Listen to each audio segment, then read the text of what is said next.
celebrating 17 years of possibility. Pilot Flying J and Hallerin Hilton Hill present Anything is Possible. Today's guest, Ashley Nickloes, Part 2. Welcome to Anything is Possible. This is part 2 of my interview with Ashley Nickloes, Lieutenant. You'll understand in just a minute. Ashley, thanks for hanging out for part 2. We were talking about Gabriel last episode, the child that you lost. Mm-hmm. And we'll get to your other children and Congress in just a moment. You said you had another story about Gabriel. Yes. So since I have 4 living children, I always have mother's guilt leaving them when I fly missions or I have to go on trips.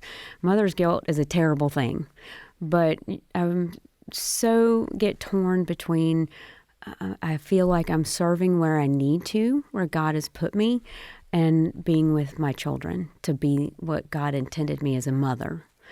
I was on a mission, and it was an air evac mission where we picked up our wounded at Andrews Air Force Base.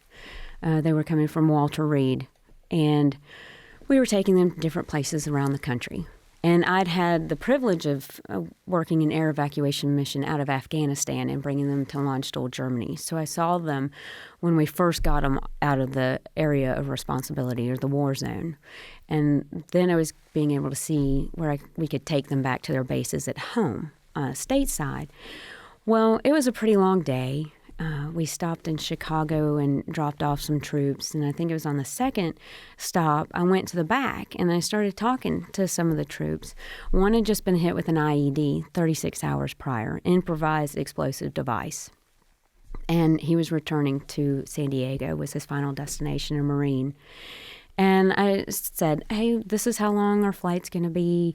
Do you have family waiting for you? And he said, yeah, my mom is going to be there. She'll be in San Diego waiting for me. And I said, oh, that's going to be great. I'm so glad that we're able to get you home so quickly. And you could tell he was in a lot of pain. And I said, well, I've got to go back up front so we can do the pre-flight and get us all there. And I turned and I walked away and I stopped. And I went back and I said, I forgot to ask your name. And he said, my name's Gabriel. And I just stopped. And just like now, I had to fight back tears. And I just looked up and I said, thank you, God. And I looked at Gabriel and I said, I'm so glad I can take you home to your mom. And I knew at that moment that God put me where I needed to be. I wasn't with my children, but I was helping take other children home, even Gabriel, that I couldn't have. I was able to take him home to his mother. So what a privilege. You get to inspire people in your job. I have the privilege of doing what I love and serving others. And so God has ways of talking to you no matter where you are if you listen through Gabriel.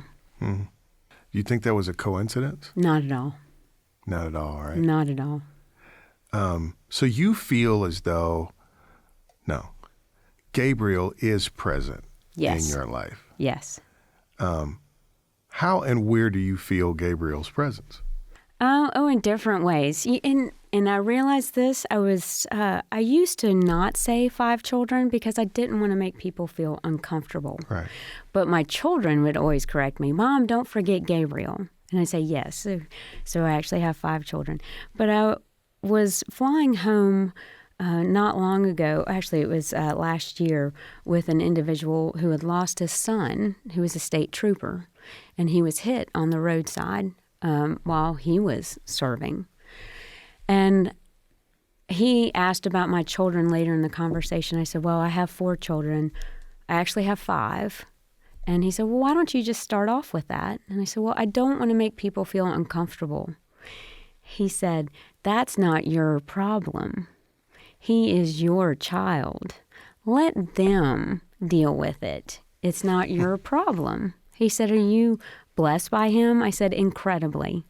And I've learned so much. And he said, then don't let that be your problem. And I just thought, here's a man who lost a son, who was an older son, and what a terrible tragedy it was for him, and how he could inspire me to embrace, Gabriel and his life even more than I had before, and see what a blessing he was.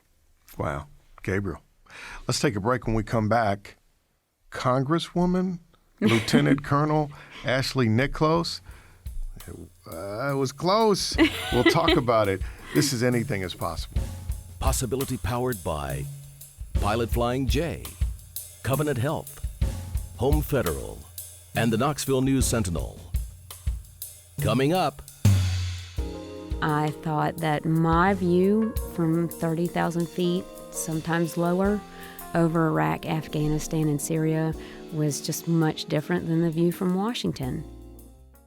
Welcome back to Anything is Possible. I met Ashley Nickloes as she was running for Congress. I get the Air National Guard. Mm-hmm. I get the lieutenant colonel. I get the mom. I get the wife. I get the daddy's girl. I didn't see the let's run for Congress coming. Yeah. You ran a great campaign. Where'd that come from? I was taught, don't bring a problem forth unless you're willing to help solve it. And so what problem did you see that made you go, I'm running for Congress? I feel that our Congress, our representatives and our senators have forgotten that they're public servants, that they have, forgotten where they've come from. And as my experience in my multiple deployments overseas to the Middle East, I was able to see things firsthand. And I saw successful policy and I saw failed policy. And then I saw going back in and trying to regain ground that we had lost due to change in policy. And I just thought that people didn't understand the strategic picture, the implications of the decisions that they were making. And I thought that my view from 30,000 feet, sometimes lower, over Iraq, Afghanistan, and Syria was just much different than the view from Washington. And, again, don't present a problem if you're not willing to come with a solution. So I wanted to serve and try to make things better. I want to reenact. Uh-oh. I want to reenact the day you walked in the door and you told the surgeon and your 5 kids, I'm running for Congress. How'd that go? What? Right. It was, my husband did not like the idea at first. We're very busy in our family. Right. And it was another huge undertaking. And he walked with me patiently while I was trying to decide.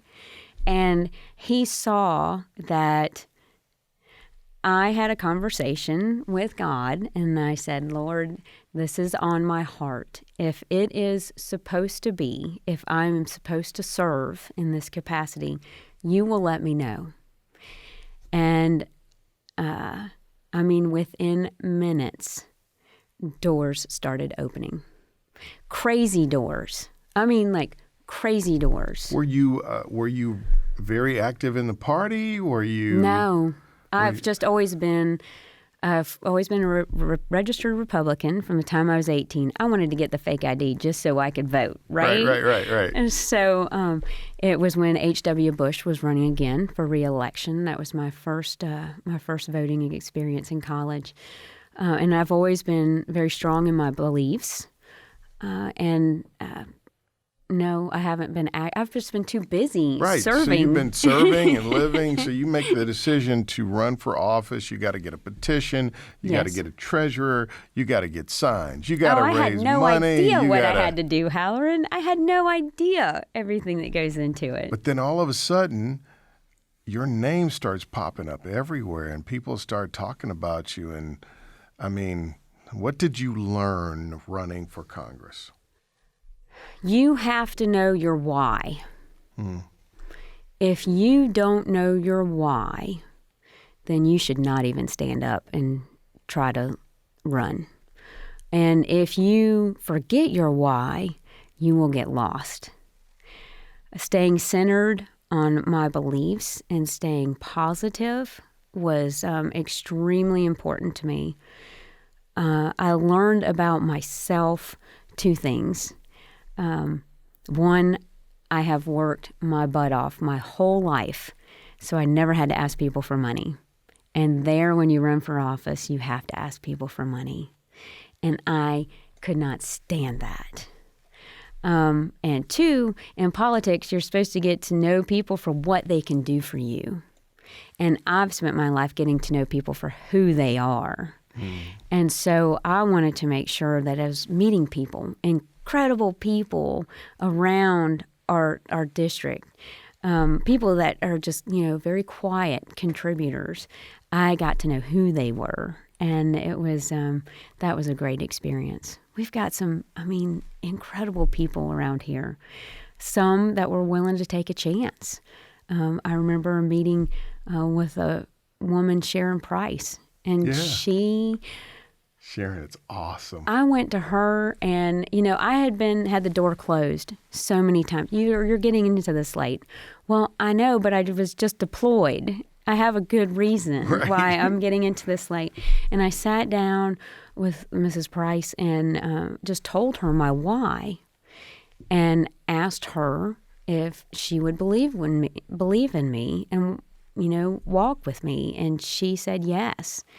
And it was incredible to have another just strong woman that was willing to get on board and say, let's do this. She's a fabulous person, by the way. Yes. She's I think I went through Leadership Knoxville with her, but she is fantastic. She will tell you like it is, too. Yeah. So, Senator Ashley Nickloes? I have no idea where God needs me to go. Congresswoman Ashley Nickloes? Well, we will see. Madam President? That's where my husband said no. He said, I'm out at Vice President. Are you definitely going to pursue more public service? Because the one thing I noticed about you during the campaign was when we would have debates or forums or whatever, you were, first of all, you're like, actually, you've been to Afghanistan. I've been at 30,000. The view from there in Washington is totally different. Mm-hmm. But then you could pivot very quickly and go, I'm a mom. Mm-hmm. So baby wipes and soccer games, I get that part of life. So there's the political part of life, and then there's the personal part of life, right, and everything in between. So you seem to kind of understand and understand how policy affects both. Right. And it didn't seem to fatigue you. I watched you. You didn't. You did not. But you did not say, "No, I'm not doing this anymore. I'm sorry. I'm getting back up in the sky. Let me fuel some jets and become colonel, captain, general, something." You didn't do that. So that's what makes me suspect you're coming back. I don't know. Right now, I'm loving what I do in the military, and I know that I will go where God leads me. And if it is into politics, then I will serve wholeheartedly, but only if my family is walking beside me. And so we'll have to wait and see, Hallerin. I thought I was going to make some news today. Why don't we take a break? When we come back, I want to find out what you've learned about life.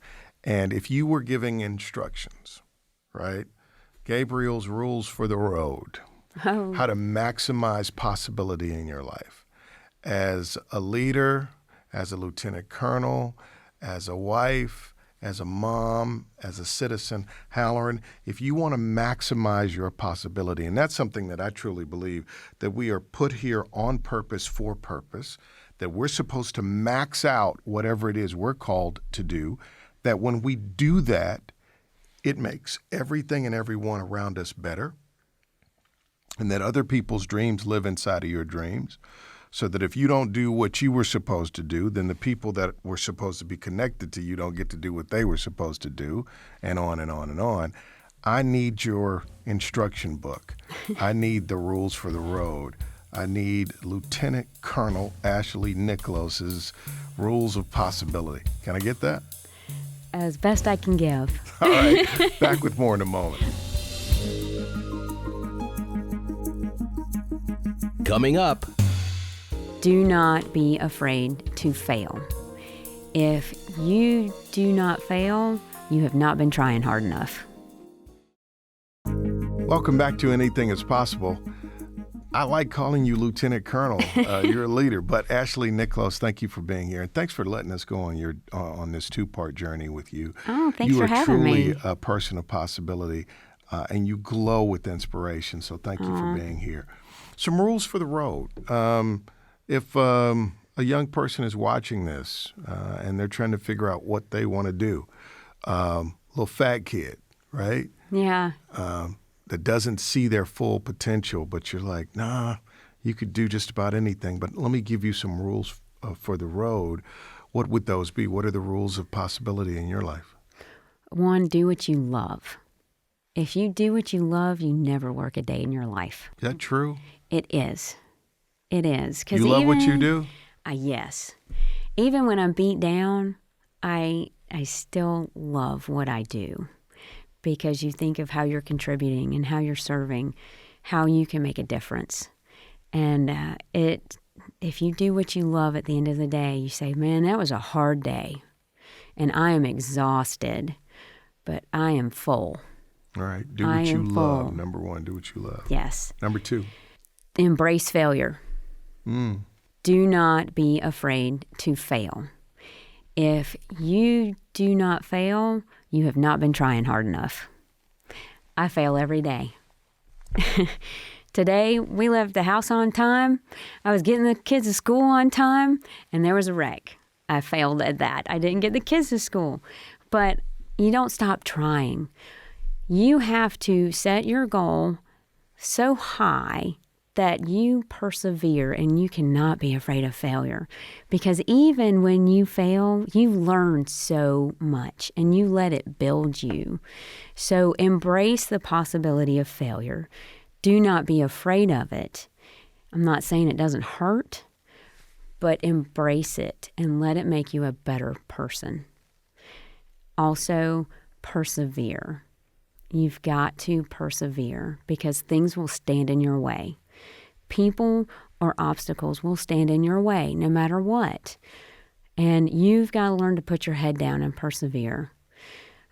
People will say negative things, and they will try to tear you down, and they will try to convince you not to even try. But those are the people that have failed in their own ways and have let it bring them down. They're insecure in their own life. Don't let their insecurities bring you down. Keep your eye on your dreams and never give up. What about faith and family? Faith, family, and service. That's how I live my life. If you keep your faith centered, then everything else falls into place. If you listen to your God and let Him guide you, He will not fail you, and He will be there. He has led me down so many paths and picked me up so many times. He led me to my husband. My husband was a gift from God, just like my children are. And I am so grateful every day, even when I'm angry with him. You know, whoever said marriage was easy, I'd like to kick them, because it is not. You have to work for it. You've got to fight for it. You've got to sometimes get in the trenches and fight for it. But it is so worth it. Your family can bring you through the hardest of times. So have God, love your family, and be grateful for that mama and daddy. What have you learned about raising kids? That you never know everything, and that each child is its own individual gift, and they are all so different. After I landed last night, I was tired, but I went up to say goodnight to each of the kids, and I didn't think they would know I was there. But as I was leaving my youngest, Gentry's room, he said before I shut the door, "Good night, Mommy." And it brought a tear to my eye, just that mommy. That's what grounds you. What have you learned about leadership? You're a leader, and you're a woman in a field dominated by men. What have you learned about leadership as a woman? Put your head down and do the job. Be you, and make sure that you focus on what's right and not who's right. If you want to lead people, you must start by serving people. And if you can't get your head wrapped around serving as a leader, then you should not be in the front. You should not be leading. Your job is to empower and to serve others in everything you do, and then you can lead properly.